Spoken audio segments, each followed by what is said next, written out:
नमस्कार। प्रस्तुत है आज का चिंतन।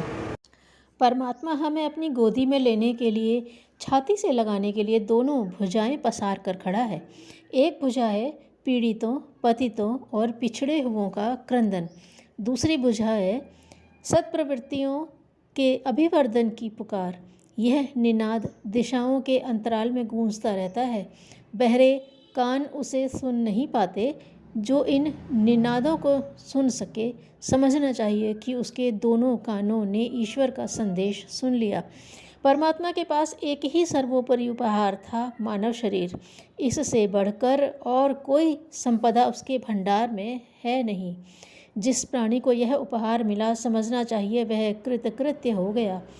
सृष्टि के किसी भी जीवधारी को जो सुविधाएं उपलब्ध हैं, वे मनुष्य को मिली हैं। यह उसी का काम है कि इस विभूति का बुद्धिमत्तापूर्ण उपयोग करके उस उच्च स्तर तक जा पहुँचे जहाँ स्वयं परमात्मा विराजमान है। चेतना के साथ जुड़े हुए बहुमूल्य साधनों का मूल्यांकन न कर पाने के कारण और उनके सदुपयोग की व्यवस्था न बना पाने के कारण ही हमें दुख दैन्य की कटीली झाड़ियों में भटकना पड़ता है।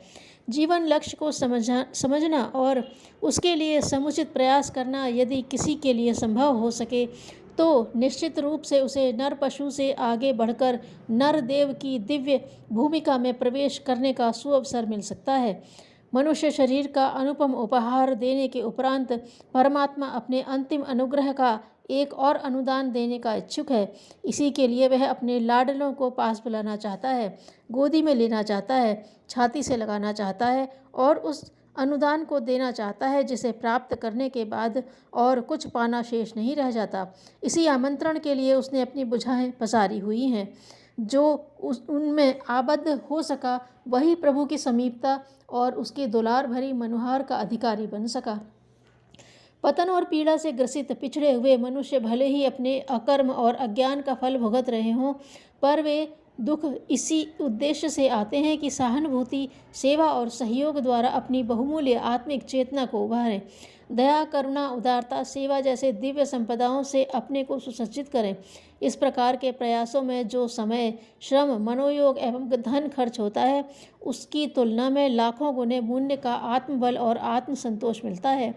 व्यक्तित्व में देवत्व का उदय होता है। प्रयत्नों में हुए खर्च और परिणाम में मिले लाभ को यदि ठीक तरह तोला जा सके तो प्रतीत होगा कि जो खोया गया उससे लाखों गुना पा लिया। भगवान की पहली भुजा संसार में व्याप्त अधःपतन के प्रति अधिकाधिक सहृदय होने का आमंत्रण लेकर पसारी हुई है। दूसरी भुजा का आह्वान यह है कि इस विश्व वसुधा को सुंदर समुन्नत बनाने वाली सत प्रवृत्तियों के अभिवर्धन में योगदान दिया जाए।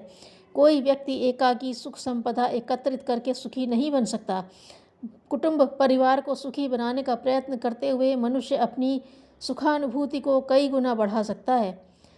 यदि ऐसा न होता तो परिवार पालन में जो कष्ट उठाना पड़ता है और त्याग करना पड़ता है, उसके लिए कोई कदापि तैयार न हुआ होता।